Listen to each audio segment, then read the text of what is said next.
Benassi, all the way from Milan, Italy, is here to rock the crowd like they've never been rocked before. DJ Dekoze, welcome. Name is Sydney Blue. She came here from Toronto. DJ Tim Patrick. Greg Benz. Yeah. I would like one of these. We change. Oh yeah, let's change right now. Good, here we go. Okay, thank you very much. Let's give a little flash to the camera. Here we go, here we go. Ooh, yeah. And let's give the audience a flex. Oh. Yeah. You don't want to see me flex, dude. Yeah, I want to see you. You don't. No, you don't. Yeah, the pipes. Here's the pipes. You like that. Let me give you an inside scoop when you come back. Take a little break, cruise around the club, because a lot of the ladies were looking at the stage asking Bruteman, who is that DJ? And one gave me her number, and I was like, that's cool. I scored with a hot babe, but yeah, I know. But then she said at the end, give me a call and set me up with Tim Patrick. Benny, what do you think of Canada? What do you think of London? London, for the moment I don't know. Canada, I know. It's one of my favorite countries. I think it's the best country for quality life. People are very relaxed, very... It's good. Good food. What about the girls, Benny? What about the girls? Good girl. Is that a fast car? You're one of the top DJs in Canada. You've played lounges, other nightclubs, big multimedia venues. What sort of mindset do you prepare yourself for different sizes of venues? Usually I try to bring a mix of music with me, and I usually have no idea what I'm going to play until I walk in the room and get a feel for the vibe and see who's here and what sort of energy's flowing in the room. So until then, I really can't prepare at all other than making sure to bring a good selection of stuff with me. And you keep the pace. If you see the crowd is working a certain way, do you want to tuck them a certain way? Yes. Yeah. Especially here, vocals are good. You know, girls like vocals. So that's what you play. Yeah. And also tomorrow you start DJing at 2 a.m. in the morning. What's the difference between a really late night crowd and I guess a normal nightclub crowd that starts at 11 p.m. and goes on? Probably the style of music that they want. I think a later night crowd wants something like a little bit more underground and harder and more progressive, yeah. And then the earlier crowd usually likes a lot of vocals and like more energetic kind of like dancey stuff. What sort of factors do you read from the audience when you're spinning? Hands in the air is always a good sign. Thank you. We got Zoltan from Energy 103 over there. He's trying to pick up Greg right now. Greg, what's with? It's already happened. Oh yeah. Yeah. So you've been a cheapo with Zoltan before. It's the other way around, but it's all good. Cool. What some sort of clubs and shows are best in your memory? My best memory? Definitely my traveling ones, I think, when I play out of town, because it's always a different experience, a new club. Cancun, San Francisco, New York.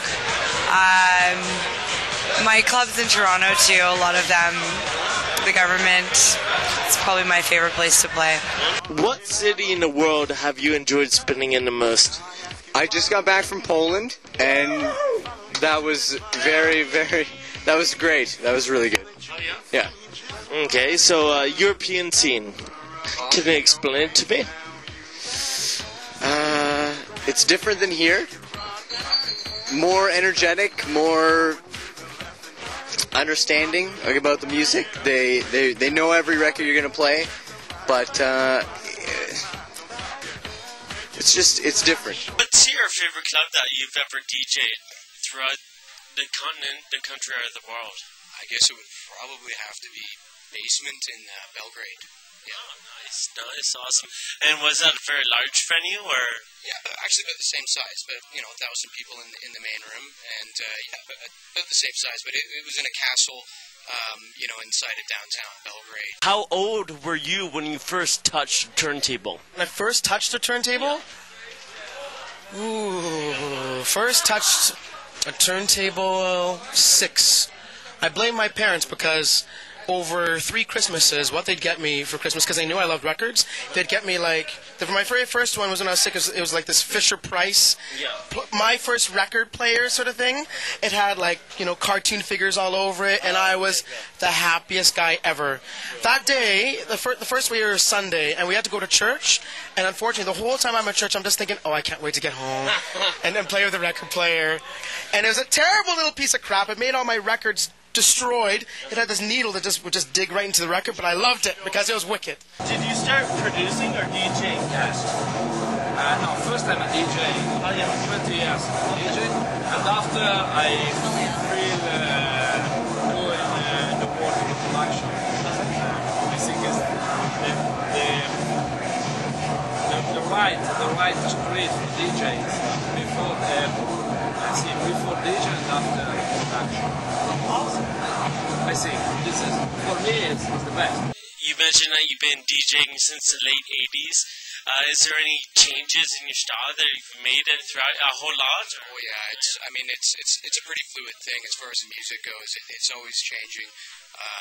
Every few years there's some predominant sounds that come through, and I mean, just to keep it fresh, I mean, you're going to want to try out a lot of different things. So I mean, yeah, since I've started, my sound has mutated quite a few times. And you have a CD coming out in 2 weeks with an interesting title. Do you want to share that with us? Of course. It's called Bitch Slap. It's my new CD coming out from my residency in Toronto that I do on Friday nights at 5 Nightclub. And it's a concept of music, of kind of like a cross between gay and straight house music. Lots of vocals, lots of dirty tribal kind of sound. And it's a double CD. And the first one is more vocals, and then the second one is harder, like a later night kind of vibe. What's the feeling you get when you approach that turntable and you have all your records there and you start to spin? What's going through your head? I feel pretty excited.